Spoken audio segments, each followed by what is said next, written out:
En una noche gélida de octubre en Freiburg, una joven estudiante de medicina pedaleaba de regreso a casa después de una fiesta con amigos, pero ese trayecto nunca terminó. A la mañana siguiente, se encontró su bufanda enganchada bajo el río Dreisam, y su cuerpo yacía inmóvil sobre la hierba húmeda de rocío. A partir de unos cabellos negros con puntas decoloradas atrapados en un arbusto, la policía siguió el rastro hasta un desconocido con un pasado oscuro en Grecia, y desde ahí un secreto comenzó a revelarse, haciendo que toda Alemania se preguntara con asombro: ¿acaso su humanidad estaba siendo traicionada por la propia confianza en las personas? En este video, contamos la historia de una tragedia que conmocionó a Alemania: el asesinato de Maria Ladenburger. Ella era una estudiante bondadosa y prometedora, con una vida llena de esperanza y potencial. En el año 2016, durante una noche fría de octubre en Freiburg, una ciudad universitaria del sur de Alemania conocida por su ambiente acogedor, todo ocurrió. Maria Ladenburger, estudiante de medicina de 19 años, iba en bicicleta a casa después de una fiesta con amigos. Eran alrededor de las 2:30 de la madrugada, y ella circulaba por el camino junto al río Dreisam, bien conocido por los estudiantes de la zona. Sin embargo, María nunca regresó a casa. Su cuerpo fue hallado después en el lecho helado del río, dando inicio a un caso que obligó a toda Europa a replantearse su fe en la bondad y en la justicia. Antes de profundizar en toda la historia, recuerda pulsar me gusta y suscribirte para seguir más documentales de crímenes reales, que ahondan en los relatos más oscuros e increíbles de todo el mundo. No olvides activar la campana de notificaciones para no perderte cuando se publique un nuevo caso. Cada historia aquí revela algo nuevo sobre el lado oculto de la naturaleza humana. Y nos encantaría saber desde qué país nos estás viendo. Déjalo en los comentarios. Es asombroso ver hasta dónde viajan estas historias y cómo conectan a personas de todas partes del mundo, quienes comparten la misma fascinación por el true crime y la justicia. Tu apoyo realmente ayuda a que estas historias sigan vivas y no caigan en el olvido. Ahora, empecemos. Maria Ladenburger nació el 6 de diciembre de 1996 en Freiburg, Breisgau, una ciudad del sur de Alemania con más de 2.000 habitantes. Sus padres son Clemens Ladenburger, y la madre de María. No se hace público el nombre. Según diversas fuentes, María era la mayor de 3 hermanas y creció en un hogar religioso y lleno de amor que la animó a aprender durante toda su vida. Se decía que sus padres eran muy católicos, que inculcaron a sus hijas valores cristianos y las alentaron a realizar labores de voluntariado. El padre de María, Clemens Ladenburger, es un destacado abogado en la Comisión Europea, especializado en asuntos constitucionales y jurídicos. La madre de María era delegada de las Conferencias Episcopales Europeas, un trabajo relacionado con la Iglesia Católica. Cuando María era niña, ella y su familia se mudaron a Bruselas, Bélgica, porque sus padres tuvieron que trasladarse por trabajo. Aunque se habían mudado, la familia seguía volviendo a Freiburg con frecuencia para grandes eventos o para visitar a la familia. María asistió a una escuela alemana en el extranjero en Bruselas y recibió allí una buena educación. Estas escuelas son conocidas por sus clases exigentes, centradas en los idiomas, la ciencia y las matemáticas para preparar a los alumnos para ingresar en las mejores universidades. Muchos de los estudiantes allí eran hijos de ministros y de personas que trabajaban para la Unión Europea. Se decía que María era una alumna inteligente y muy interesada en el mundo. Fuentes señalan que María realizó muchas labores de voluntariado cuando era adolescente. Esta es una cualidad amable que probablemente heredó de sus padres. Apoyar causas humanitarias como acoger y ayudar a los migrantes fue una de las cosas que hizo.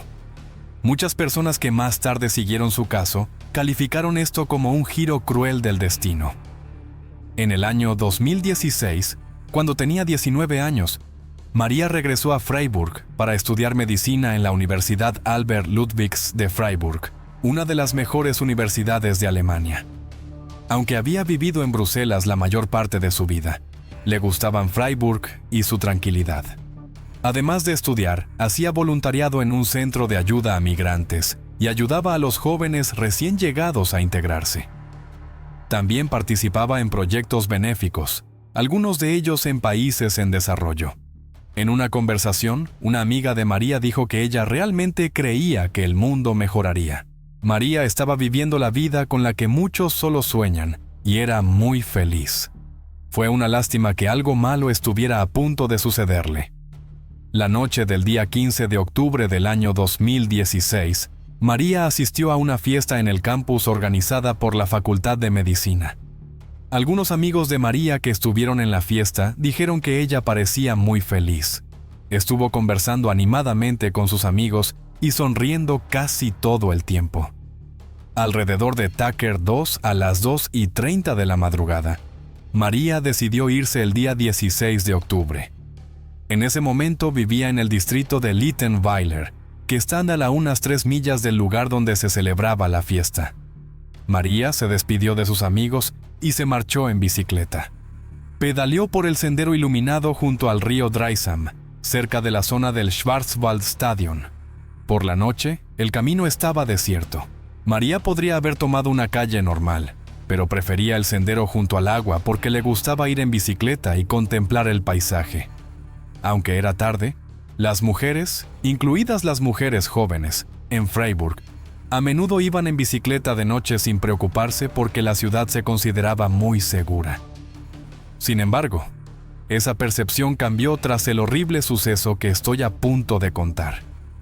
No era aterrador que María pedaleara por la carretera hacia su casa a las 2:50 de la madrugada. Pero entonces, un hombre escondido detrás de unos arbustos la empujó con fuerza, haciendo que cayera de la bicicleta. Como el ataque ocurrió tan rápido, es probable que María estuviera muy confundida y no alcanzara a comprender lo que sucedía. Cuando aún estaba en el suelo, el hombre la agarró y la arrastró detrás de unos árboles donde nadie podía verla.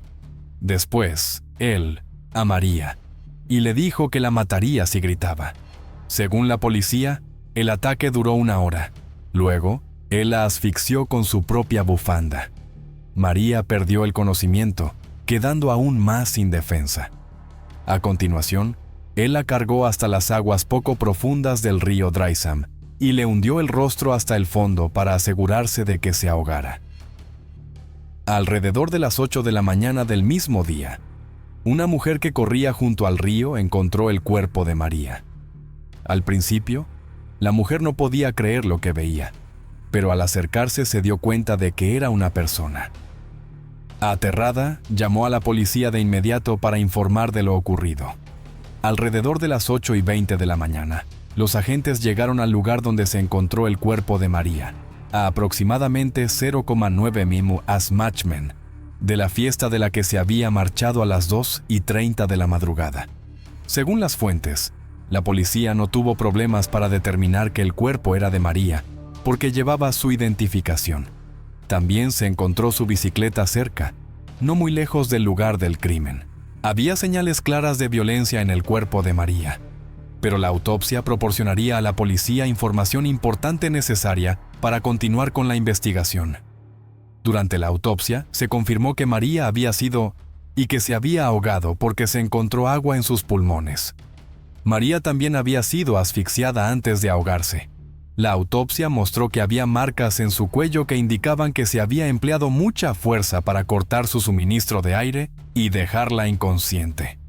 La policía de Freiburg actuó con rapidez y creó un equipo especial llamado Soko Dreisam, con 68 investigadores cuya única misión era resolver el caso. Se examinaron 1.600 pistas y se contactó a más de 1.400 personas. Los investigadores sabían que sería difícil resolverlo porque no había testigos presenciales, por lo que dependieron principalmente de las pruebas físicas. La policía acordonó un gran tramo del carril bici a lo largo del río Dreisam y parte del propio río para buscar cualquier indicio que pudiera ayudar a identificar al autor. Los primeros indicios importantes fueron algunos mechones de cabello de aproximadamente 7,3 pulgadas de largo. Los cabellos estaban enredados en un arbusto junto al carril bici. Eran negros con las puntas decoloradas. Los científicos tuvieron suerte de que los cabellos conservaran las raíces, lo que permitió extraer ADN. Alguien había asfixiado a María con una bufanda que luego se encontró en el río Dreisam. Esta fue otra pista importante. La bufanda y los cabellos fueron enviados para su análisis. Durante estas pruebas, se encontró ADN masculino en la bufanda. Coincidía con el ADN de los cabellos, que la policía ya sabía que pertenecían a un hombre. El hombre cuyo ADN se encontró en la bufanda era también aquel cuyos cabellos estaban en el arbusto junto al carril bici. Aunque fue un gran avance, ese ADN no coincidía con ningún perfil en los archivos policiales. Esto significaba que la persona a la que pertenecía nunca había sido detenida por un delito grave, por lo que no figuraba en el sistema. Para encontrar al asesino, la policía acudió a la Facultad de Medicina donde estudiaba María y tomó muestras de ADN de todo el personal y de los estudiantes varones. La policía esperaba que, si el autor era uno de estos hombres, se le encontraría rápidamente. Pero ninguna de las cientos de muestras de ADN de la facultad coincidió con el ADN hallado en la escena del crimen. La policía alemana se mostró muy decepcionada porque estaba convencida de que podrían resolver el caso rápidamente y detener al criminal. La investigación continuó durante días sin resultados. Por ello, la policía ofreció una recompensa de $6,000 para cualquier información que ayudara a encontrar al autor. Unos días después, esta cifra aumentó a $35,000 gracias a donaciones de personas que seguían el caso y querían que el criminal fuera capturado. Mientras la policía alemana trabajaba para resolver el caso y atrapar al asesino, la familia Ladenburger tuvo que afrontar su dolor. Lo sucedido les destrozó el corazón y lo mantuvieron en privado. Durante las primeras semanas de duelo, optaron por preservar su intimidad, sin comparecer en público ni hablar en detalle de su dolor. Durante 19 años, María fue un rayo de sol en nuestra familia, y siempre lo será. Así lo escribió la familia en una esquela publicada una semana después del crimen, el día 23 de octubre del año 2016. Muchas personas de la zona celebraron vigilias a lo largo del río Dreisam para recordar a María, dejando flores, velas y notas. Decían: «Gracias, Dios, por habérnosla dado». María estudiaba medicina en la Universidad de Freiburg, que en una declaración de condolencias destacó su compromiso con los estudios. En Bélgica, la escuela de Bruselas a la que María había asistido desde niña, también envió un mensaje de condolencias. Los alemanes estaban profundamente indignados por este crimen. La gente pensaba que Freiburg era muy segura debido a su baja tasa de criminalidad. La violencia del ataque conmocionó y asustó a los residentes. Muchas mujeres cambiaron sus costumbres. Dejaron de salir solas de noche y llevaron consigo gas pimienta cuando tuvieron que hacerlo. Las tiendas de la zona se quedaron sin gas pimienta y las clases de defensa personal tuvieron mucha demanda. Los estudiantes de la Universidad de Freiburg, especialmente quienes vivían cerca del campus donde ocurrió el crimen, comenzaron a reunirse para caminar en grupo por la noche. Las aplicaciones de seguridad, que ofrecen orientación sobre qué hacer en una emergencia, también se hicieron más populares. Peor aún, un crimen muy similar ocurrió en Endingen am Kaiserstuhl, una localidad cercana a Freiburg, apenas 3 semanas después de que María fuera asesinada. En esa ocasión, la víctima fue una mujer de 27 años llamada Caroline Gruber. Ella corría sola en un parque de viñedos cuando un hombre la atacó de un modo muy parecido al caso de María. La policía dijo que Caroline no tuvo ninguna oportunidad. Al igual que María, fue golpeada en la cabeza al menos 6 veces. El cuerpo de Caroline fue encontrado en un contenedor de basura cerca del parque del cementerio. Endingen am Kaiserstuhl tiene poco más de 9,000 habitantes. Cuando los vecinos se enteraron de este crimen espantoso, el miedo se propagó como el fuego. Quienes seguían ambos casos los vincularon rápidamente. Muchas personas creyeron que el mismo individuo había cometido ambos por su enorme similitud, aunque la policía no lo afirmó públicamente.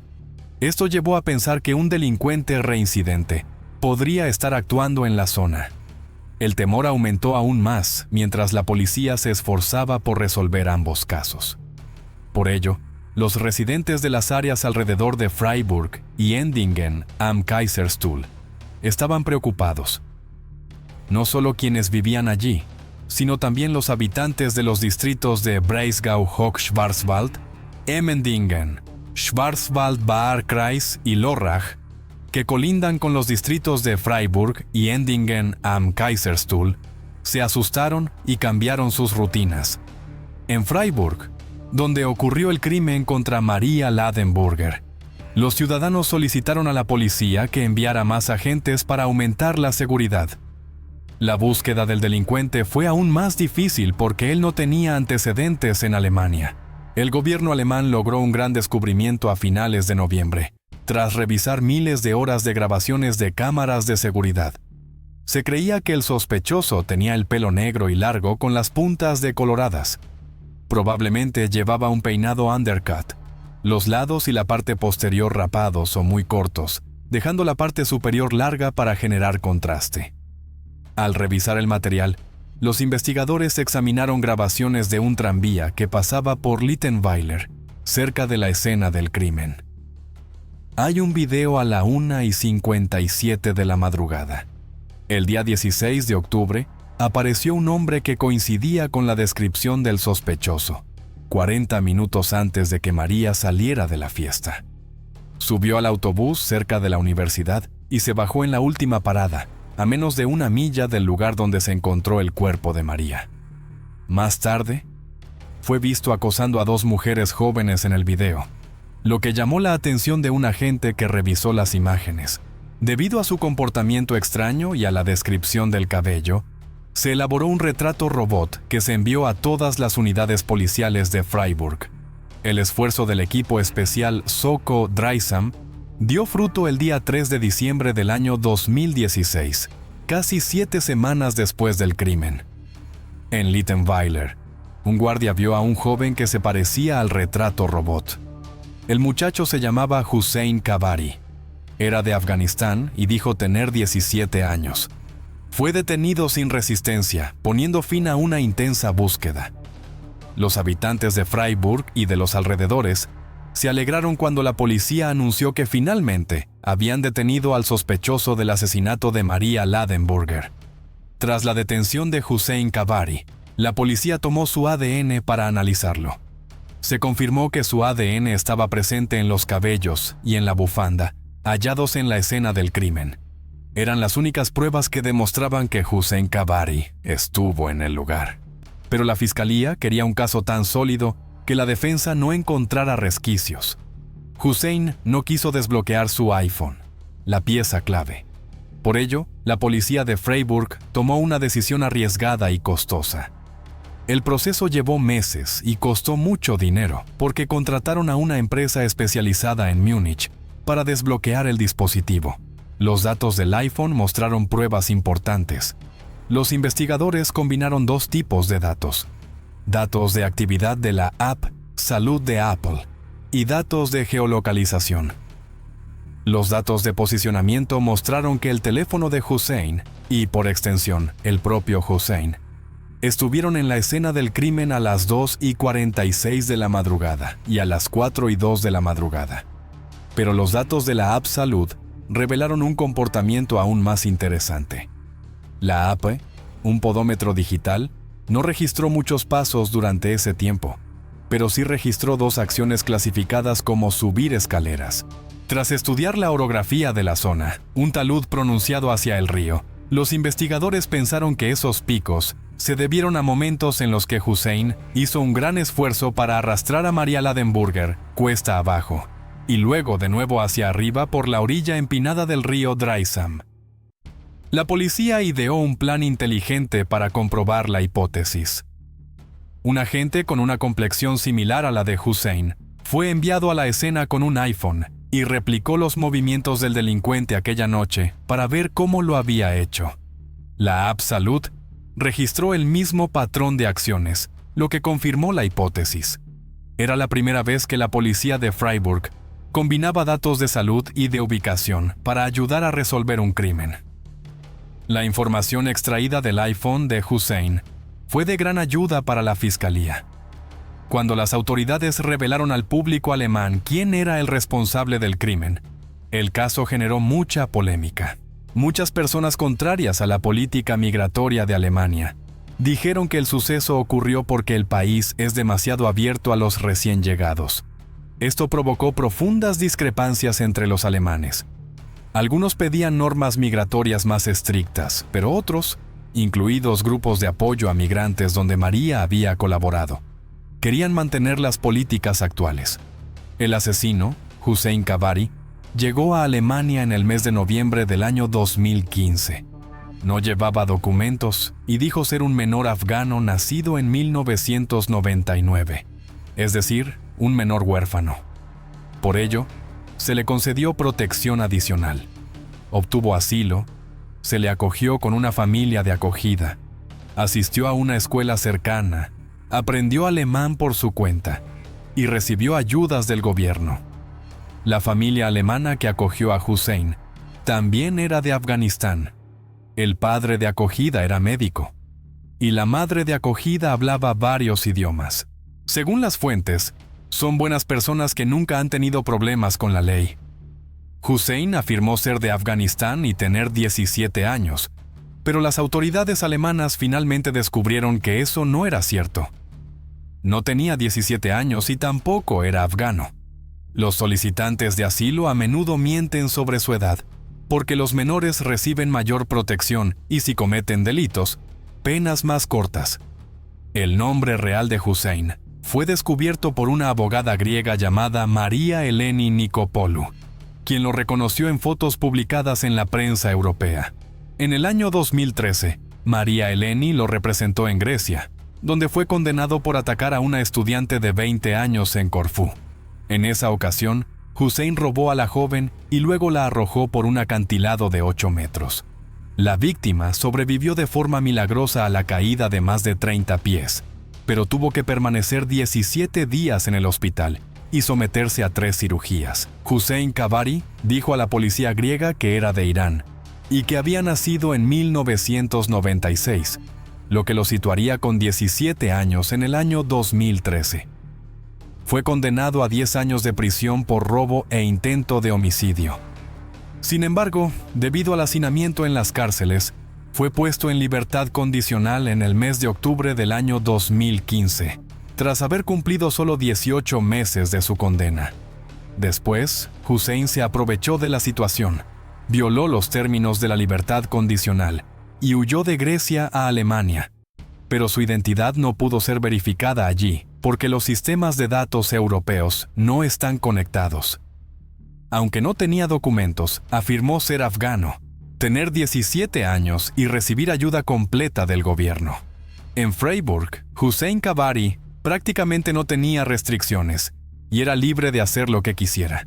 A menudo desaparecía durante días, frecuentando lugares para beber y consumir sustancias como hachís y vodka. Aunque su familia de acogida se preocupaba por él, no lo vigilaba de cerca. Esto se mencionaría durante el juicio. Las autoridades señalaron que, el día del crimen, Hussein pasó varias horas bebiendo y consumiendo drogas en exceso. Luego robó una bicicleta, pedaleó hasta el río Dreisam y se escondió entre los árboles esperando a que alguien cayera en su trampa. No conocía a María Ladenburger. Fue un crimen oportunista, y María se cruzó en su camino sin saber la terrible desgracia que le esperaba. Si no hubiera sido María, probablemente otra mujer habría sido víctima tarde o temprano. En el mes de septiembre del año 2017, comenzó el juicio de Hussein Kavari en el Tribunal Regional de Freiburg. Hubo fuertes medidas de seguridad y gran atención mediática. Fue acusado de varios delitos, incluido asesinato con premeditación. El primer día del juicio, Hussein intentó inventar un relato que la policía demostró posteriormente que era falso. Dijo que había abandonado Afganistán porque su padre había muerto luchando contra un grupo que había tomado el país, dejándolo huérfano. Dijo que hombres de ese mismo grupo lo habían maltratado gravemente y que no quería hablar de ello. En el tribunal, Hussein intentó usar este relato para despertar compasión, pero no funcionó. La fiscalía contaba con numerosas pruebas: ADN, imágenes de seguridad en las que se le veía acosando a otras mujeres antes del crimen y datos de su iPhone. El fiscal sostuvo que todas las pruebas indicaban que Hussein Kabari había planeado cometer el delito. Por ello pidieron un aumento de la pena. Sus huellas dactilares, tomadas tras su detención en Freiburg, demostraron también que era el mismo individuo condenado en Grecia en el año 2013. El segundo día del juicio, Hussein admitió el delito, pero intentó desviar la culpa diciendo que estaba borracho o drogado. El tribunal no aceptó este argumento porque consideró que actuó con intención. La verdadera edad de Hussein Kabari fue un factor clave porque determinaba si sería juzgado como menor o como adulto. Dijo tener 17 años cuando llegó a Alemania en el año 2015, pero ya había sido detenido en Grecia en el año 2013, y entonces también dijo tener 17. La policía sospechó que Hussein podría tener más de 25 años, basándose en un diente extraído meses antes y hallado en su domicilio. Un examen odontológico forense concluyó que tenía entre 22 y 29 años. Su padre, que estaba en Irán en ese momento, confirmó que Hussein nació el día 29 de enero de 1984, lo que lo situaría con 32 años en el momento del crimen. De este modo, Hussein Kabari podía ser juzgado y castigado como adulto. Hussein no solo admitió el delito, sino que también explicó en detalle cómo lo cometió. Dijo que, antes del ataque, había bebido con amigos 2 botellas de vodka, cerveza, vino y consumido drogas ilegales durante horas, lo que le hizo perder el control. Afirmó que estaba borracho y cayó de la bicicleta robada. Vio a María y la empujó para que cayera de su bicicleta. Luego le cubrió la boca con la bufanda y la asfixió hasta dejarla inconsciente. Después él, a ella, y la llevó al río, donde se ahogó. Dijo que no tenía planes de matarla. Durante el juicio, un psiquiatra señaló que Hussein estaba siempre dispuesto a causar daño y mostraba animadversión hacia las mujeres, sin señales reales de arrepentimiento. Indicaron que existía un alto riesgo de reincidencia. Durante la vista, también se señaló que los padres de acogida de Hussein no lo supervisaron adecuadamente. Como ya se dijo, Hussein solía desaparecer durante días sin informar a sus padres de acogida de lo sucedido. Vivía solo en un piso con otro joven afgano y no estaba sujeto a ninguna norma. La población no estaba conforme con su libertad total, especialmente porque, antes de ser detenido, se le consideraba de 17 años. Muchos vieron estas deficiencias como graves fallos. La Agencia de Bienestar Social responsable del caso sufrió una fuerte presión del gobierno y del público. La jueza Catherine Shank, que presidía, subrayó que Hussein no mostraba arrepentimiento alguno y estaba dispuesto a confrontar. El juicio duró más de 20 días y fue complejo y arduo. ¿Qué resolvió el Tribunal Regional de Freiburg respecto a Hussein Kabari? El día 22 de marzo del año 2018, el tribunal lo declaró culpable de todos los cargos. Recibió la pena más severa prevista por la ley alemana: cadena perpetua por un crimen especialmente grave, lo que significa que probablemente no será puesto en libertad tras 15 años. Además, se ordenó detención preventiva al término de la pena. Al recibir la sentencia, Hussein apenas reaccionó, como si no le importaran las consecuencias. El abogado de oficio asignado inicialmente dijo que apelaría la sentencia, pero se retractó pocos días después. La familia de María Ladenburger no estuvo presente en la vista. Un abogado senior llamado Kramer los representó. Algunas personas se alegraron de que Hussein Kabari fuera condenado, mientras que otras pensaron que debía ser castigado aún más severamente. La familia Ladenburger creó el Fondo María Ladenburger para apoyar a estudiantes de medicina y actividades benéficas, como becas para refugiados. La última vez que apareció en público, la madre de María dijo: «Quiero que la gente recuerde a María por su vida, no por su muerte».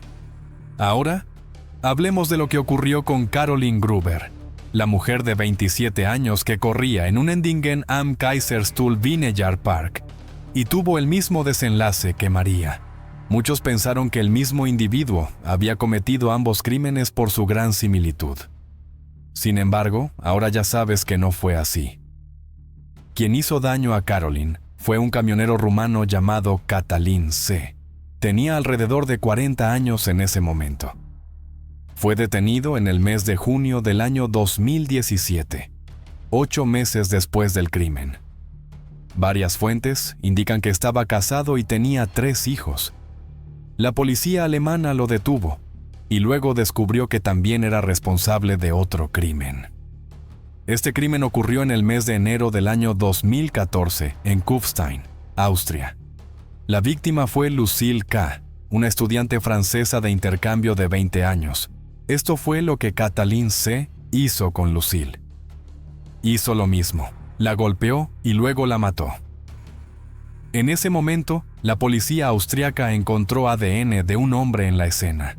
Se tomó el ADN de Cătălin C., pero no se obtuvo coincidencia porque no figuraba en la base de datos policial. Tras ser detenido por el caso de Caroline, se tomó su ADN y se introdujo en la base de datos de la policía alemana y luego en toda Europa. Esto condujo a una coincidencia con el ADN hallado en Austria, lo que demostró que había cometido ese crimen. También hay rumores de que Cătălin C. es un delincuente reincidente con una trayectoria delictiva de largo recorrido. El gobierno de su país de origen, Rumanía, señaló que está acusado de al menos 4 delitos similares. Estos crímenes tuvieron lugar entre los años 2000 y 2004, y son muy parecidos a los que Cătălin C. cometió en Austria y luego en Alemania. Cătălin C. también fue detenido en Rumanía en el año 2005. La víctima, según el gobierno, fue Ionela, una mujer de 23 años. Sin embargo, fue puesto en libertad y no fue procesado por razones desconocidas. El ataque a Caroline Gruber fue juzgado contra Cătălin C. en el Tribunal Regional de Freiburg en el mes de noviembre del año 2017. Este es el mismo tribunal que juzgó a Hüseyin Kabari. El juicio duró más de 30 días y finalmente, Cătălin C. fue condenado a cadena perpetua con detención preventiva, lo que significa que nunca podrá salir en libertad.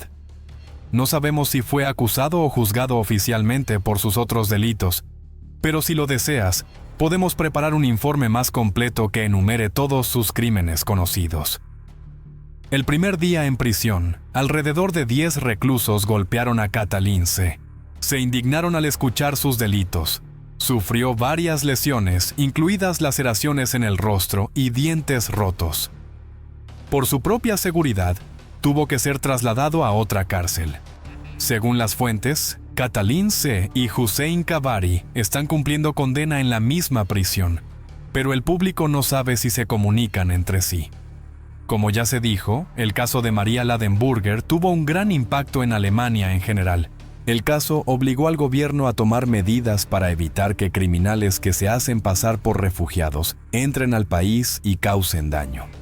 Se implementaron reformas como la verificación obligatoria de la edad y una cooperación más estrecha con Interpol. El gobierno espera que estos cambios impidan en el futuro crímenes como el de Maria Ladenburger. El caso de Maria Ladenburger concluye aquí. Gracias por seguir esta historia desgarradora. Una historia que dejó en shock a toda una nación. El brutal asesinato de Maria Ladenburger, una joven inteligente y compasiva con un futuro prometedor, impactó profundamente a Alemania y generó debates sobre la seguridad, la justicia y los lados más oscuros de la humanidad. María no era solo un nombre en un titular, era una estudiante, una hija y un alma bondadosa que quería marcar la diferencia en el mundo. Su trágica muerte recordó a todos que el mal puede aparecer cuando y donde menos se espera. Todo el país lloró su pérdida, y su historia se convirtió en símbolo tanto del duelo como de la necesidad urgente de cambio. La investigación concluye, pero su eco sigue resonando en el corazón de Alemania. El caso no solo desnudó el crimen de un individuo despiadado, sino que también expuso grietas en la confianza, en la manera misma en que la sociedad tiende la mano a los demás. María se fue, llevándose su juventud y sueños inconclusos, pero dejó un mensaje que nunca pierde vigencia. La bondad no debería apagarse, solo necesita ser protegida con lucidez y con justicia. A la luz de las velas encendidas a orillas del Dreisam, la gente sigue susurrando su nombre, como un recordatorio del valor de la humanidad en un mundo cargado de heridas. En medio de un jardín silencioso en las afueras de Dublín, los vecinos escucharon golpes extraños. La puerta del jardín abriéndose y luego, un coche perdiéndose en la noche. A la mañana siguiente, la policía encontró la respuesta a aquellos sonidos justo en la puerta trasera de la casa, junto a un detalle inquietante, la cuerda de la persiana arrancada de su sitio. Y antes de que cayera el sol, una cámara en una gasolinera había captado a un hombre trasteando con una cartera roja y una funda de almohada roja, además de intentar vender algunas joyas a precio de ganga.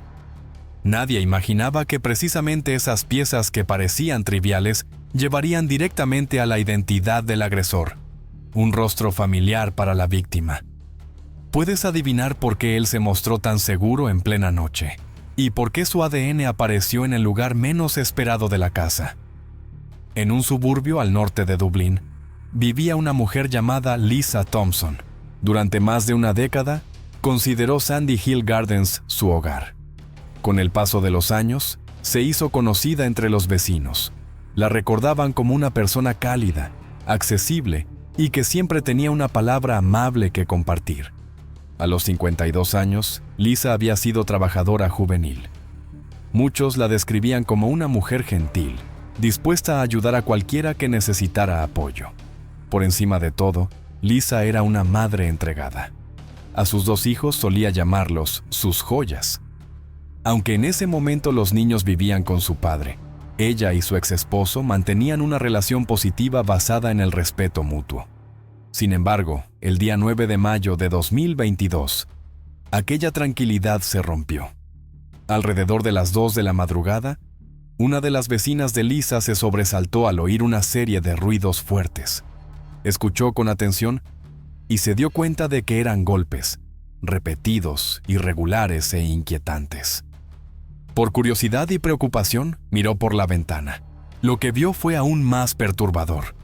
Un hombre se movía por el jardín trasero de Lisa, llevando varias bolsas.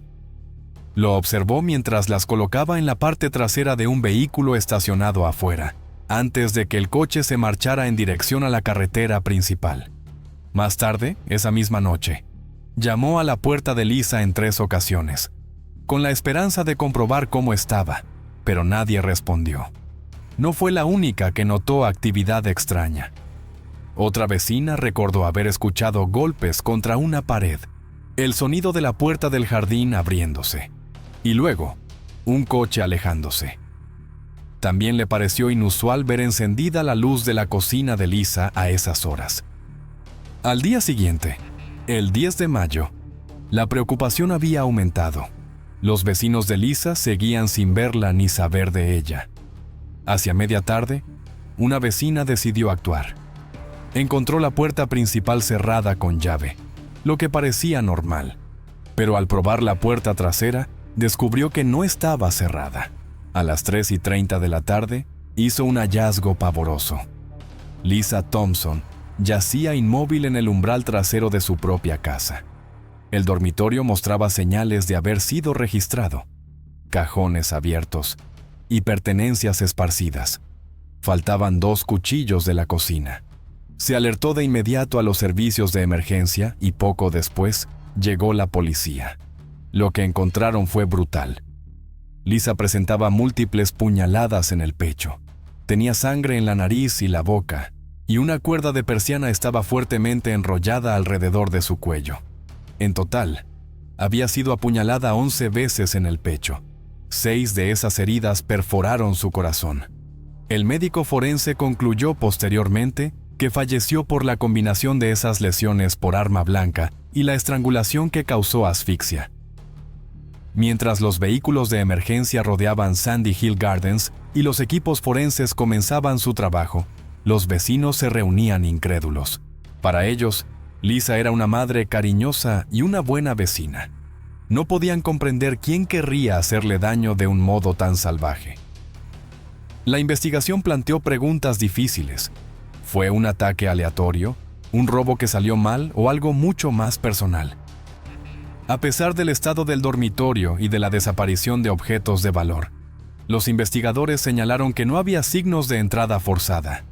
¿Conocía Lisa a su agresor y le permitió entrar en su casa voluntariamente? Mientras la policía intentaba reconstruir las últimas horas de Lisa, los medios centraron su atención en su vida privada. El Irish Independent informó que, en los meses previos a su muerte, la vida de Lisa se había complicado. Aunque había sido respetada durante mucho tiempo, los rumores sugerían que quizá había entablado contacto con individuos vinculados a la delincuencia local. Un registro de su casa descubrió 2 grandes bolsas de fármacos con receta escondidas en el ático, valoradas en casi 5,000 euros. Algunos vecinos incluso afirmaron que había vendido esas pastillas en pequeñas cantidades, aunque siempre a un círculo reducido de compradores. Al mismo tiempo, los investigadores encontraron que faltaban su cartera y sus joyas. ¿Podía esto apuntar a un robo como móvil? ¿O se trataba de una escena preparada para confundir? Se celebró una vigilia en memoria de Lisa. Amigos, familiares y vecinos se reunieron con velas en la mano para honrar su vida.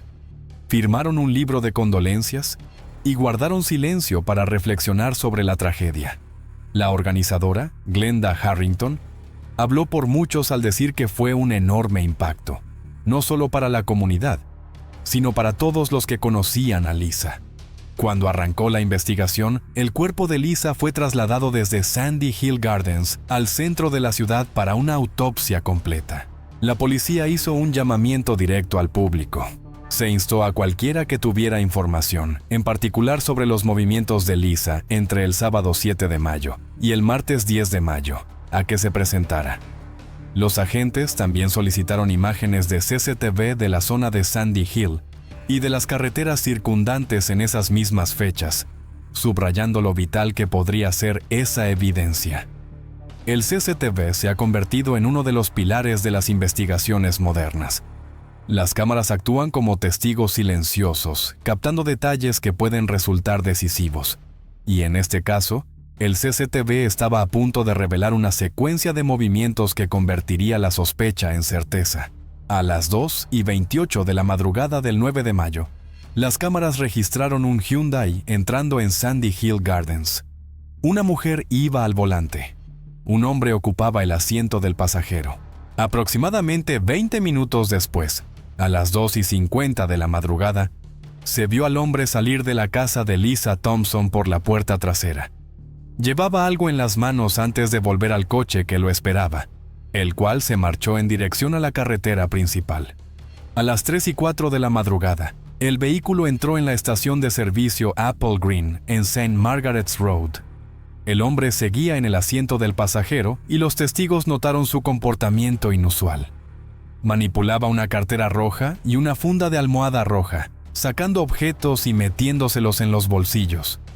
Momentos después, a las 3:23 de la madrugada, se acercó a la ventanilla para contar dinero. El empleado de turno recordaría vívidamente su impresión de este hombre.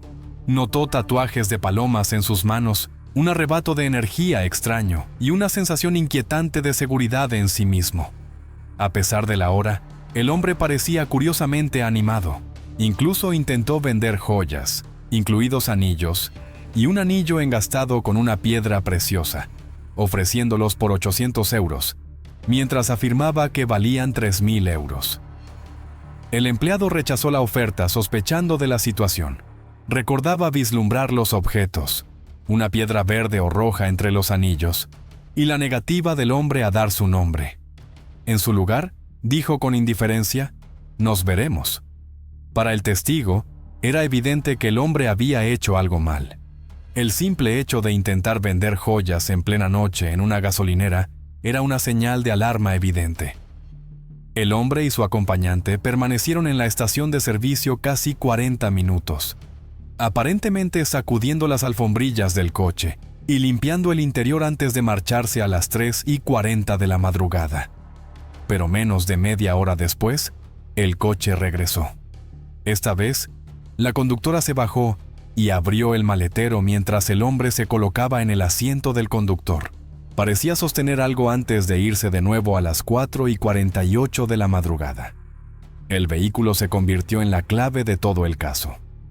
Los investigadores siguieron sus movimientos por Dublín, localizándolo finalmente en el Hotel Clayton, cerca del aeropuerto de Dublín.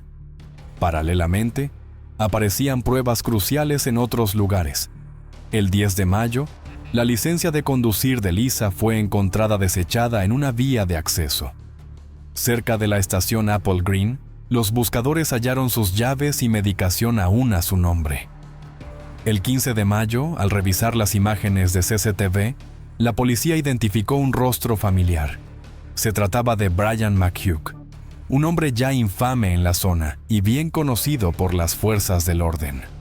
Lo que los investigadores descubrieron a continuación hizo el caso aún más inquietante. Brian no era un delincuente cualquiera. Era alguien a quien Lisa conocía personalmente. Salió a la luz que Lisa y Brian habían mantenido un romance casual el año anterior a su muerte. Para la policía, esta conexión añadía una capa profundamente personal al caso. Brian no solo era conocido por Lisa, sino que tenía un amplio historial delictivo. Sus condenas previas sumaban un total de 50, con 20 por hurto y robo con allanamiento, 8 relacionadas con drogas, 5 por robo con violencia, 2 por posesión de arma blanca y 1 por daños criminales. Pese a este historial, en el momento de la muerte de Lisa, vivía en casa de su madre. Fue allí donde la policía llevó a cabo su siguiente registro, buscando evidencias que pudieran vincularlo directamente con el asesinato de Lisa Thompson. A medida que los investigadores examinaban las pruebas, fue emergiendo una imagen más nítida, una que vinculaba directamente la escena del crimen con Brian. Parte de las joyas desaparecidas de Lisa fueron recuperadas, escondidas en un cajón de la mesilla de noche. Entonces, las pruebas revelaron el ADN de Lisa en esos objetos, relacionándolos con ella. Además, el CCTV había mostrado a Brian manipulando una cartera roja y una funda de almohada roja en la estación de servicio. En la casa de Lisa, el color rojo dominaba la ropa de cama y también se recuperó allí una funda de almohada roja. Dentro del coche del sospechoso, los investigadores encontraron pruebas aún más incriminatorias. Un certificado de tasación de joyas, junto con un ticket de aparcamiento del Hotel Clayton, llevaban las huellas dactilares de Brian. Y quizá lo más incriminatorio de todo, su ADN fue hallado en la cuerda de la persiana que se había utilizado para estrangular a Lisa. Con estas pruebas acumulándose, la policía actuó. Brian fue arrestado bajo sospecha de asesinato. Cuando fue interrogado, no hizo comentarios. Se negó a explicar por qué había estado en la casa de Lisa durante esas horas cruciales, y no negó ser el hombre captado por el CCTV. Aún así, se declaró no culpable. Sin embargo, las imágenes habían mostrado algo más. Quedó claro que Brian no había estado solo. Una mujer desconocida había estado con él aquella noche.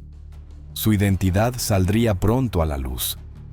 Una mañana de viernes, la policía arrestó a una mujer sospechosa de conducir el coche de huida y de ayudar a Brian a eludir la captura. Su nombre era Deirdre Arnold, una exconsejera de adicciones. Su vida había cambiado drásticamente tras involucrarse con Brian. En otro tiempo profesional del servicio de salud, había caído en el consumo de drogas, desarrollando adicción al crack y a la heroína. Su relación era volátil y violenta. En un momento dado, obtuvo una orden de alejamiento provisional contra él y denunció episodios de violencia doméstica. En uno de esos informes se describía cómo Brian le había roto el brazo, obligándola a apoyarlo en un escalón y pisándolo hasta fracturarlo. En una perturbadora grabación del día 22 de noviembre de 2021, se oía su voz amenazando con cortarle el cuello. llamándola con insultos y advirtiéndole de que, si acudía a la policía, estaría muerta. La propia Arnold tenía una única condena previa en 2022 por intentar conducir bajo los efectos de las drogas.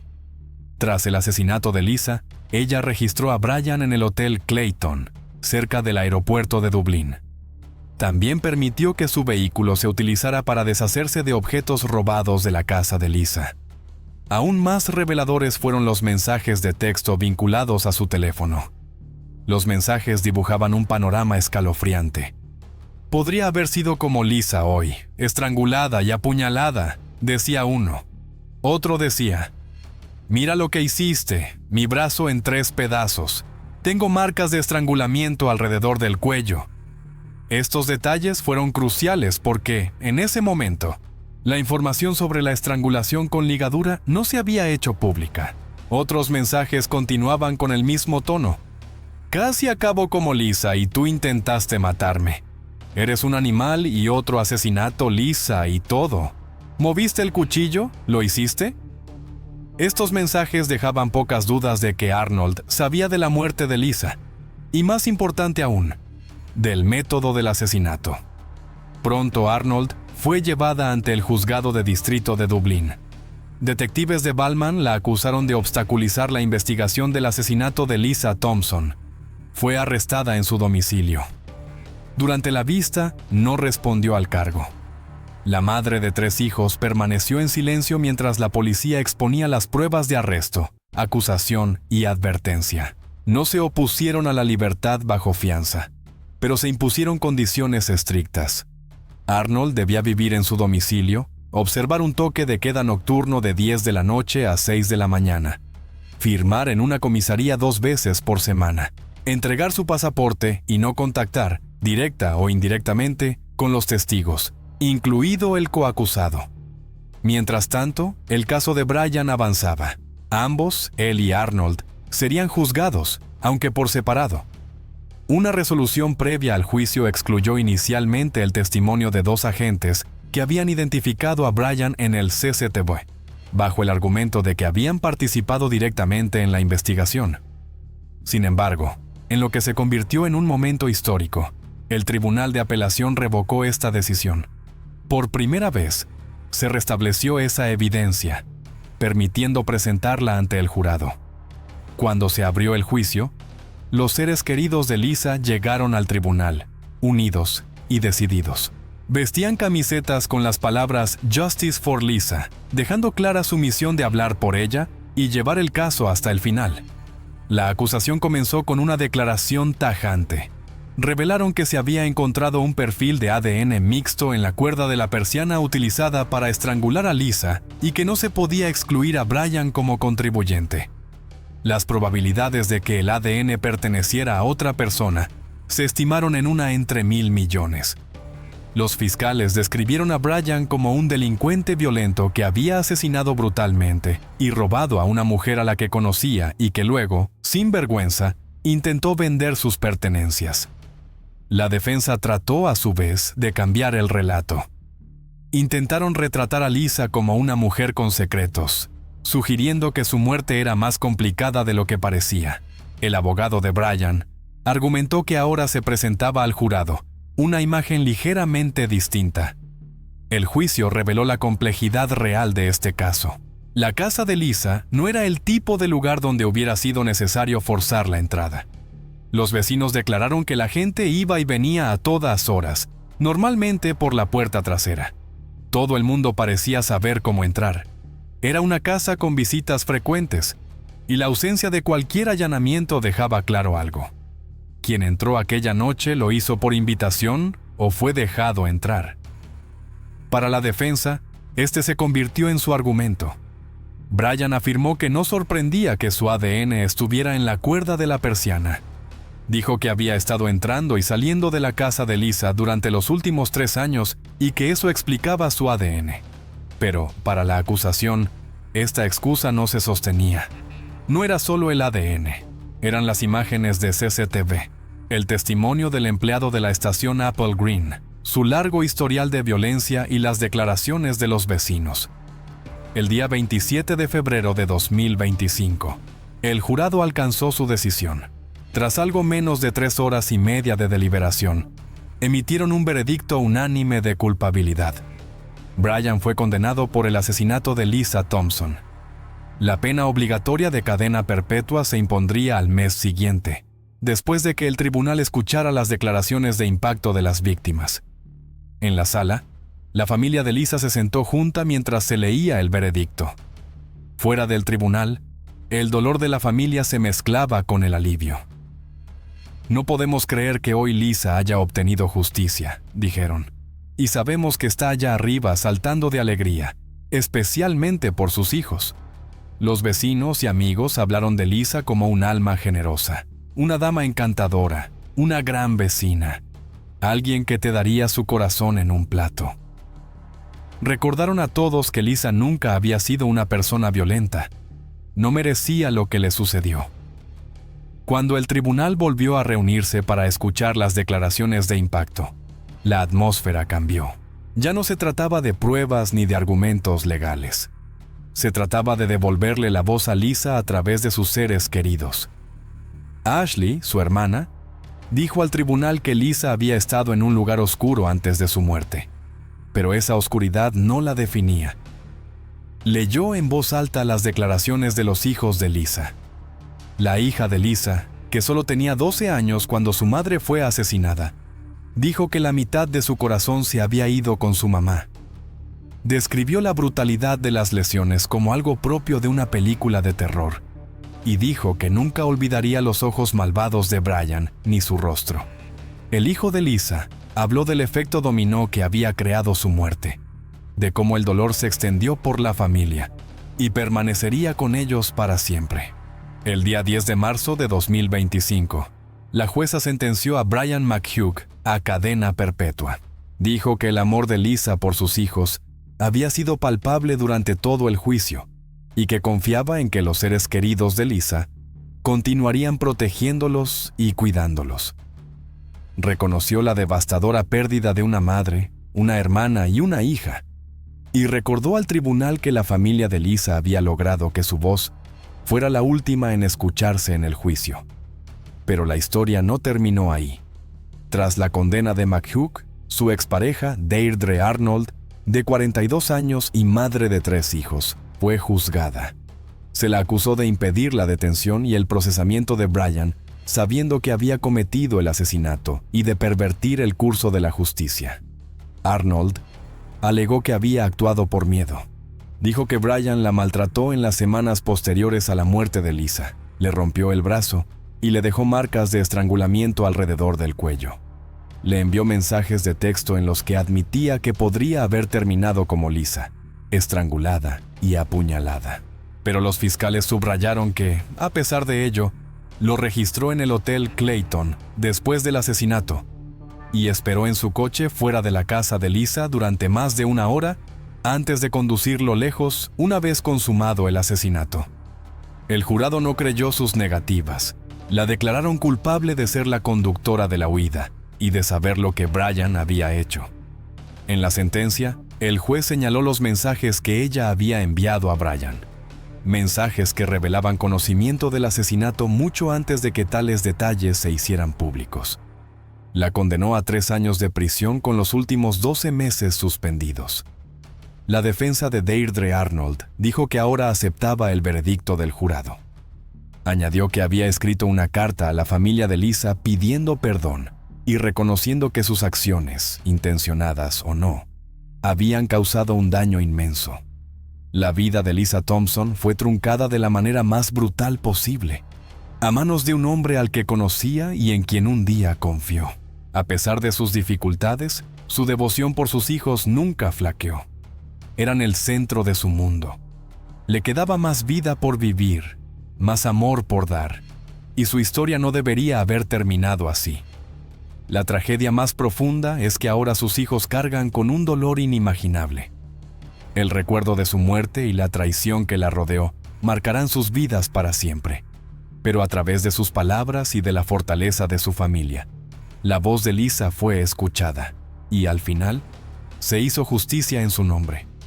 Hoy, Cada cumpleaños de Lisa, amigos y familiares vuelven a encender velas frente a la antigua casa de Sandy Hill Gardens, donde la luz suave de las llamas se refleja en la ventana, como si su espíritu siguiera allí, velando por los hijos a quienes ella llamaba sus joyas.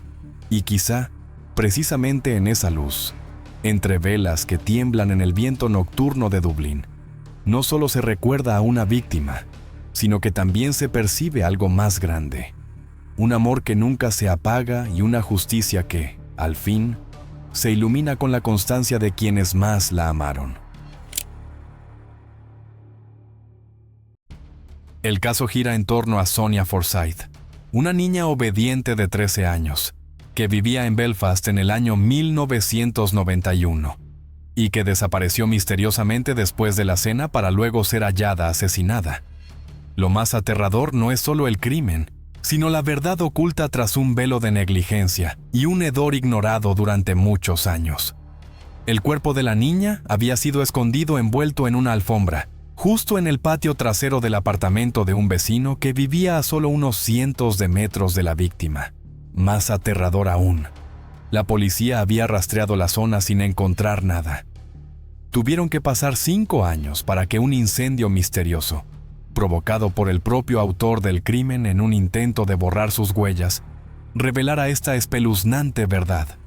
Pero la historia es aún más inquietante cuando este brutal asesino es puesto en libertad y sus crímenes anteriores, aún más horribles, continúan saliendo a la luz. ¿Es la negligencia del sistema legal lo más aterrador de este caso? Cuerpo del caso. Todos los que conocían bien a Sonia Forsyth estaban impresionados por su amabilidad e inteligencia. Parecía como si la naturaleza no le hubiera negado nada. Era inteligente y estaba inusualmente bien desarrollada para su edad. A pesar de sus 13 años, se destacaba de sus pares por su madurez. Esta cualidad incluso parecía contradecir su imagen. Era muy sentimental y prefería la comodidad del hogar a los pasatiempos típicos de la adolescencia. Sonia rápidamente comenzaba a añorar a su familia cada vez que tenía que irse, aunque solo fuera por poco tiempo. Ella vivía en el norte de Belfast, Irlanda. El nombre de su madre era Audrey.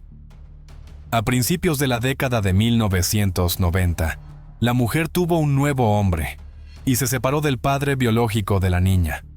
Además de Sonia, tenía una hija menor de una relación posterior. Esta amigable familia vivía en Sydney Street West. Gracias a su atractivo aspecto, su madre decidió enviar a Sonia a una escuela de modelaje para niñas. Estaba convencida de que su hija podría seguir una carrera en este campo o en uno similar. Aunque la estudiante era bastante hogareña, tenía amigos y socializaba fácilmente, pero se limitaba a un círculo reducido de personas de confianza. Los días de semana y los fines de semana, Sonia a menudo salía a reunirse y divertirse, pero nunca se quedaba fuera por mucho tiempo, ni pasaba la noche con sus amigos. El día 30 de junio de 1991, al comienzo del día, ella también salió de casa para ir a la de una amiga. La estudiante acordó con sus padres que regresaría para la cena. Llegó a casa alrededor de las 6 de la tarde, comió algo y luego se fue alrededor de las 7 de la tarde, prometiendo no regresar tarde. La familia Forsyth parecía no tener nada de qué preocuparse. Su vecindario siempre estaba tranquilo y pacífico, sin incidentes. Pero esta cena con Sonia sería la última. Era una tarde de verano típica. La niña debía regresar pronto, ya que había prometido quedarse con su amiga solo unas pocas horas. A la hora acordada, todavía no estaba allí. La madre inmediatamente se preocupó, pero no entró en pánico. Era inusual que su hija incumpliera promesas. Ella siempre había sido muy responsable. La madre intentó llamar a las amigas a las que la estudiante podría haber ido, pero no pudo encontrarla. Pasaron varias horas y Audrey ya no pudo contener su preocupación.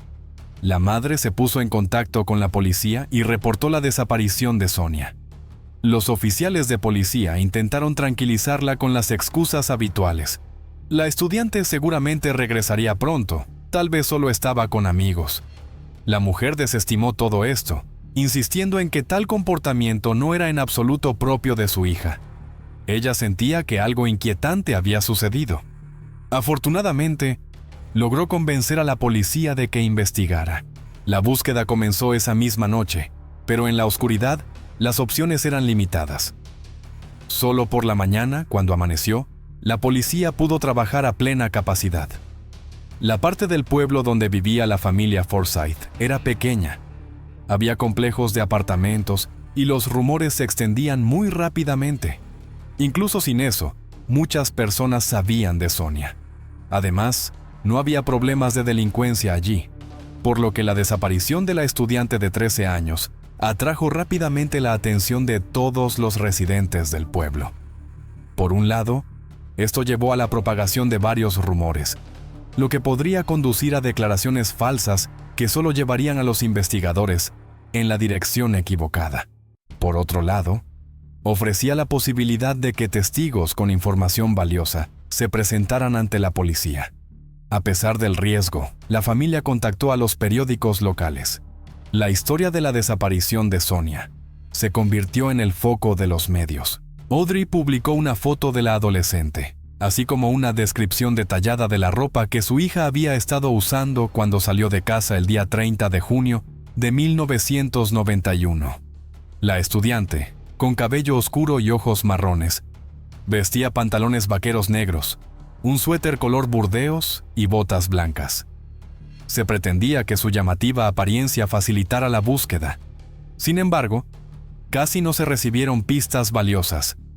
La población local se enteró rápidamente del incidente, pero se hicieron muy pocos informes. El público estaba asustado. La actividad fue tan baja que el día 18 de julio, los investigadores expresaron abiertamente su preocupación por la seguridad de la persona desaparecida. Incluso eso no ayudó. Todas las pistas fueron revisadas, pero no se encontró nada importante. Los familiares descartaron la posibilidad de que la estudiante hubiera huido.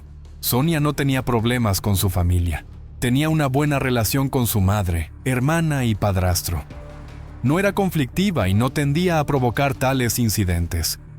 Nada de eso había sucedido antes de ese fatídico día, el 30 de junio. Esto era inusual en ella, pero mantenía la esperanza de que la niña estuviera bien. La policía confirmó esto cuando la madre informó que le había comprado a su hija un conjunto de ropa completamente nuevo poco antes de los eventos, pero que ella nunca se lo había puesto. Aparentemente, no tenía intención de huir. La madre de la niña desaparecida esperó impacientemente noticias y contó a los investigadores todo lo que sabía. Los investigadores revisaron el círculo cercano de Sonia. Todos los conocidos de la adolescente fueron entrevistados, pero amigos, parientes y compañeros de clase no tenían idea de lo que había sucedido. Los amigos a los que la niña desaparecida tenía la intención de ir después de la cena dijeron que ella no había llegado. En ese momento, nadie tenía un teléfono móvil, por lo que no se pudo localizarla. Las niñas simplemente habían salido a caminar y luego se fueron a casa. No se habían vuelto a ver después de la cena. Sus declaraciones fueron corroboradas por testigos. Aparte de aclarar los intervalos de tiempo, esta información no proporcionó nuevas pistas. Ya en julio, se sospechaba que Sonia podría haber sido secuestrada. Sin embargo, hasta entonces, no había habido demandas de rescate a la familia. Cuanto más tiempo pasaba, más se desvanecía la esperanza de encontrar a la estudiante con vida. Se formó una comisión especial, compuesta por los investigadores y el personal de aplicación de la ley más experimentados. Se dio prioridad a los individuos familiarizados con secuestros. Varios equipos de búsqueda, numerosos voluntarios e incluso equipos caninos con perros especialmente entrenados peinaron la ciudad. Pero esto resultó infructuoso. Se decidió ampliar el área de búsqueda. Ahora, además de las calles de Belfast, otras áreas, los suburbios, eran de interés. Se hicieron varias declaraciones oficiales más durante este tiempo. Las autoridades de aplicación de la ley estaban convencidas de que Sonia no solo había huido de casa, sino que había sido secuestrada. El día 19 de julio, la policía tuvo una nueva teoría interesante. Poco antes de la desaparición de la niña, las bandas de música de Belfast se habían reunido para una pequeña gira temática a Escocia. Según sus parientes, Sonia siempre había mostrado gran interés en ellas. El día de su desaparición, alrededor de 60 grupos orquestales viajaron a Escocia para participar en un festival de música. Se sospechaba que Sonia podría haber viajado con ellos. Era extraño que la niña no hubiera informado a nadie y hubiera desaparecido sin ninguna pertenencia, pero todos se aferraron a esta historia como a un último recurso. Para cuando surgió esta versión, la mayoría de los músicos ya habían regresado a casa. Sonia no estaba entre ellos. Se esperaba que el resto llegara en unos pocos días. La familia aceptó de buena gana esta teoría, esperando que condujera al descubrimiento de la persona desaparecida. Aparte del gran interés de la adolescente por las bandas de música, Escocia era un verdadero imán para los jóvenes, más aún en ese momento, cuando se celebraban numerosas actuaciones y eventos musicales allí. Aunque tal comportamiento era impropio de la niña, su madre esperó con esperanza el regreso del ferry desde Escocia. Los investigadores creían que este era el último ferry en el que la niña desaparecida podría haber viajado. Los equipos de búsqueda revisaron todas las rutas de acceso y controlaron a las personas que llegaban al puerto. Desafortunadamente, todas las esperanzas fueron en vano. Sonia no estaba en ese ferry. Sin embargo, los rumores de que la adolescente podría haber huido de casa para divertirse en Escocia fueron fácilmente adoptados por el público. En los días siguientes, varios testigos contactaron a la policía. La gente reportó haber visto a una niña que se parecía mucho a Sonia en un pueblo costero escocés a unos 20 kilómetros de Belfast. La familia Forsyth y la policía recuperaron la esperanza de que la estudiante aún estuviera viva. Estas pistas fueron investigadas, pero no se pudo encontrar ninguna evidencia que respaldara esta teoría. Los investigadores no pudieron confirmar que Sonia hubiera estado alguna vez en la zona. El equipo de búsqueda continuó rastreando el área de Belfast. El día 23 de julio, el jefe de la operación anunció que Shankill, Woodvale y Old Park habían sido completamente registrados, pero no habían surgido nuevas pistas. Sonia parecía haberse desvanecido en el aire. Al mismo tiempo, se llevó a cabo una campaña de carteles en varias partes de Belfast.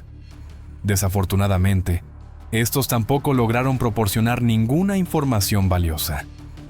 Las angustiosas semanas de silencio se convirtieron en meses de espera y miedo.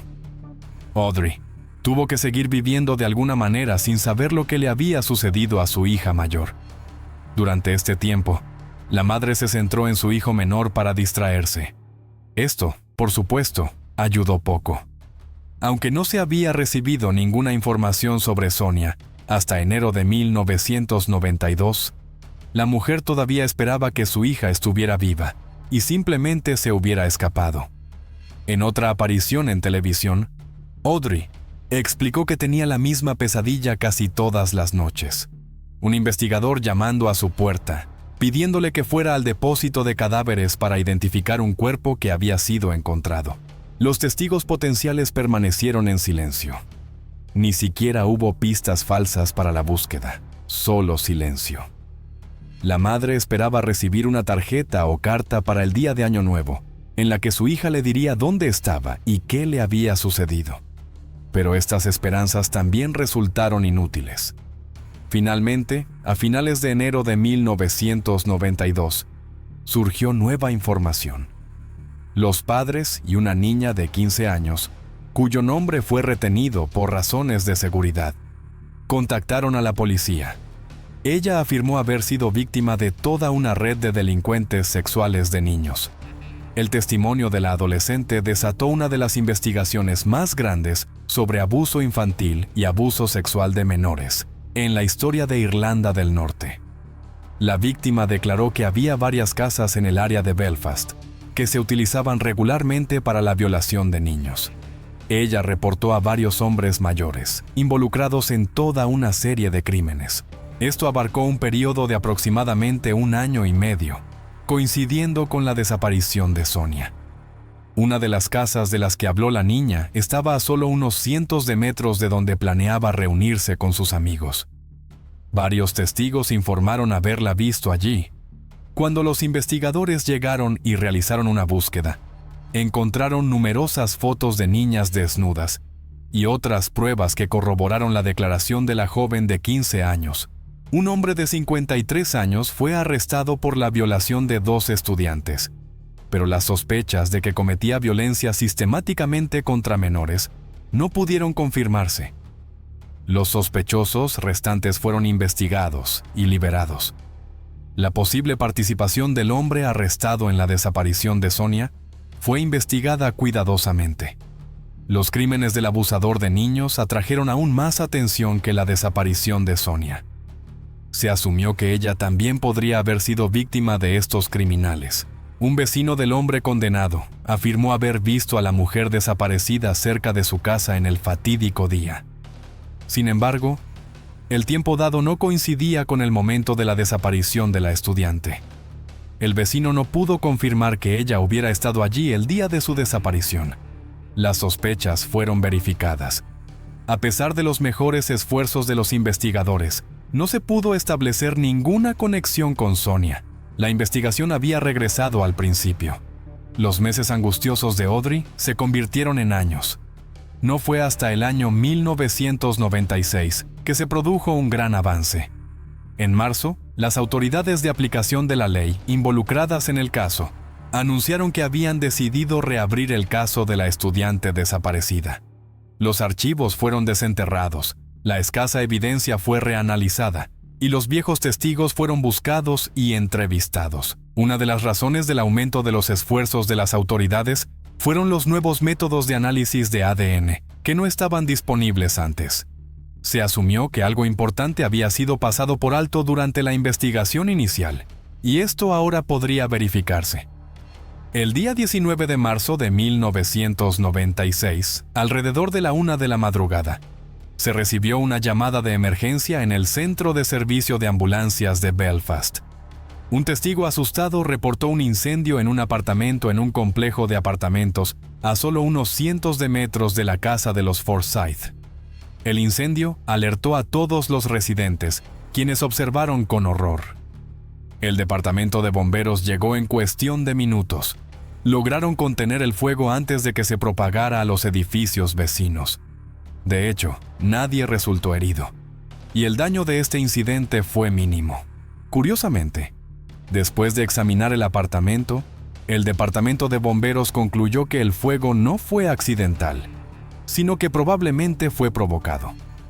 Ninguno de los vecinos resultó herido, pero las paredes estaban quemadas y el suelo estaba lleno de humo. Después de la intervención del departamento de bomberos, las reparaciones fueron necesarias, pero el daño fue limitado. El apartamento era alquilado. Los propietarios fueron informados del incidente y llegaron al día siguiente para renovar y volver a alquilar el apartamento. No sabían el paradero del inquilino. En general, no había sucedido nada inusual. El mobiliario y algunos de los muebles tuvieron que ser reemplazados. Durante este trabajo, los propietarios decidieron inspeccionar toda la propiedad y notaron un viejo búnker de carbón ubicado en la parte trasera del patio. Desde fuera, todo parecía normal. Sin embargo, notaron una alfombra enrollada en un lugar discreto. Este artículo era propiedad de los dueños de la propiedad, pero había desaparecido hacía algún tiempo, por lo que decidieron tomarlo y limpiarlo antes de volver a colocarlo en el suelo del apartamento. Cuando lo desenrollaron, se dieron cuenta de que era una mala idea. Dentro estaba el cuerpo de una persona sin ropa, solo con calcetines. Los restos estaban en malas condiciones. La policía fue llamada inmediatamente a la escena y se llevó el horrible hallazgo para un examen forense. Quedó claro de inmediato que se trataba de la víctima de un crimen violento, ya que el cráneo había sido aplastado en varios lugares. El examen confirmó: eran los huesos de la desaparecida Sonia. Al comparar el momento de la desaparición con la información del propietario, surgió que James Craig, de 24 años, había estado viviendo allí en el momento de la desaparición de la estudiante. En 1991, el joven cumplió 19 años. No tenía problemas con la ley, al menos hasta ese momento. Fue localizado en Inglaterra. El joven presumiblemente huyó a Liverpool inmediatamente después de incendiar su apartamento alquilado. El día 2 de abril, la policía fue allí para arrestar al joven de 24 años. Los investigadores descubrieron que había estado viviendo en el apartamento en el momento de la desaparición de Sonia y trabajaba en una tienda cercana. La tienda pertenecía a su madre. James no confesó el crimen, por lo que los investigadores interrogaron a los vecinos y al propietario del apartamento de alquiler, quienes proporcionaron información valiosa. Una vecina informó que la noche de la desaparición de Sonia, vio a una niña que se parecía a ella. Estaban hablando y fumando en la calle. Debido a la significativa diferencia de edad, la pareja parecía muy inusual, por lo que la mujer los observó durante mucho tiempo y vio a través de la ventana cómo la niña entraba en el apartamento de James. A través de la ventana, la vecina vio a los jóvenes sentarse en el sofá y hablar entre ellos. Lo que sucedió más tarde en el apartamento siguió siendo un misterio, al menos hasta entonces, porque unos minutos después, James cerró las cortinas. Los otros vecinos declararon que habían notado un olor desagradable durante años, pero no pudieron encontrar su origen. Sospecharon que la culpa era de una alcantarilla defectuosa o de tuberías de agua en mal estado. Un fontanero fue llamado varias veces, pero no se encontró el origen del mal olor. La gente simplemente no sabía a qué olía la carne humana en descomposición, por lo que el cuerpo pudo permanecer oculto hasta que estuvo casi completamente descompuesto. James Craig había hablado previamente con la policía varias veces. Insistió en que no tenía nada que ver con el crimen, nunca notó un olor desagradable y no tenía idea de lo que le había sucedido a Sonia Forsyth. La dirección de la estación de policía local descubrió que un equipo de búsqueda había registrado los terrenos de esta casa 2 semanas después de la desaparición de la adolescente. No estaba claro cómo se pudo haber pasado por alto un olor tan fuerte y específico. ¿Por qué no pudieron encontrar el cuerpo envuelto en una alfombra? Cuando se le preguntó cómo se pudo haber pasado por alto el cuerpo, el líder del equipo de búsqueda explicó que, en ese momento, cuando se registraron las casas y el área circundante en esta zona, todos pensaron que Sonia aún estaba viva y no buscaron el cuerpo. Simplemente ignoraron el olor y creyeron al joven. Es posible que el olor no fuera tan fuerte en ese momento, aunque esto parece dudoso, dado que era verano, cuando la descomposición ocurre más rápidamente. El apartamento y los terrenos alrededor de estas casas fueron registrados varias veces. Los investigadores incluso hablaron con James Craig, quien admitió haber visto a Sonia la noche que desapareció. Una vecina también ya había hecho una declaración de que había visto a la mujer desaparecida, pero por alguna razón nadie prestó atención. Todo esto se parecía a la negligencia habitual de la policía. El principal sospechoso negó que la niña hubiera entrado en su apartamento. Nadie planeó verificar su declaración. El hombre fingió hábilmente estar preocupado por la desaparición de la niña.